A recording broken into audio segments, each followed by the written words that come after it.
Kottayam medical college ആശുപത്രി കെട്ടിടം ഇടിഞ്ഞു വീണുണ്ടായ അപകടത്തിൽ തലയോലപ്പറമ്പ് സ്വദേശിനിയായ വീട്ടമ്മയ്ക്ക് ദാരുണാന്ത്യം.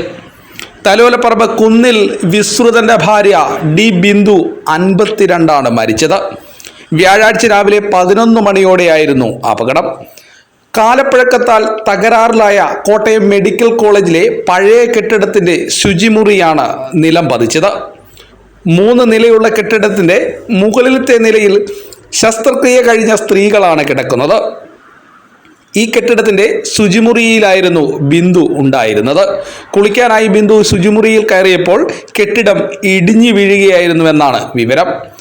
എന്നാൽ ബിന്ദു മണ്ണിനടിയിൽപ്പെട്ടത് ആരും അറിഞ്ഞിരുന്നില്ല. അപകടത്തിൽ 2 പേർക്ക് മാത്രമാണ് പരിക്കേറ്റതെന്നായിരുന്നു ആദ്യം പുറത്തു വന്ന വിവരം. തുടർന്ന് ബിന്ദുവിനെ കാണാനില്ലെന്നുള്ള വിവരം പുറത്തു വന്നു.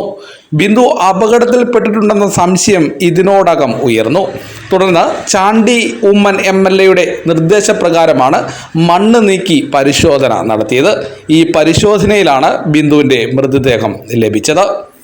ബിന്ദുവിൻ്റെ മകൾ നവമിയെ ശസ്ത്രക്രിയയ്ക്കായി ന്യൂറോ സർജറി വിഭാഗത്തിൽ പ്രവേശിപ്പിച്ചിരുന്നു. 3 ആഴ്ച ആശുപത്രിയിൽ അഡ്മിറ്റായി ചികിത്സ നൽകിയതിനു ശേഷം ശസ്ത്രക്രിയ നടത്താനാണ് തീരുമാനിച്ചിരുന്നത്.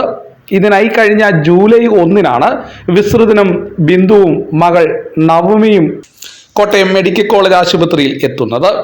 ട്രോമ കെയർ വിഭാഗത്തിലായിരുന്നു നവമിയെ പ്രവേശിപ്പിച്ചിരുന്നത്.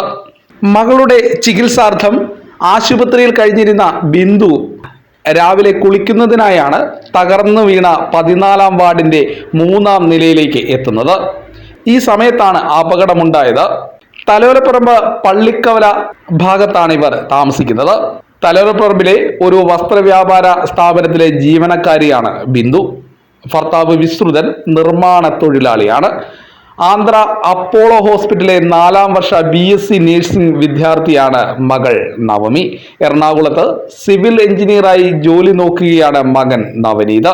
ഇതേസമയം ഉപയോഗശൂന്യമായ ശുചിമുറിയാണ് ഇതെന്നും ഇവിടെ ആരും പ്രവേശിക്കാറില്ലെന്നും മന്ത്രിമാർ പറഞ്ഞത് വിവാദമായി.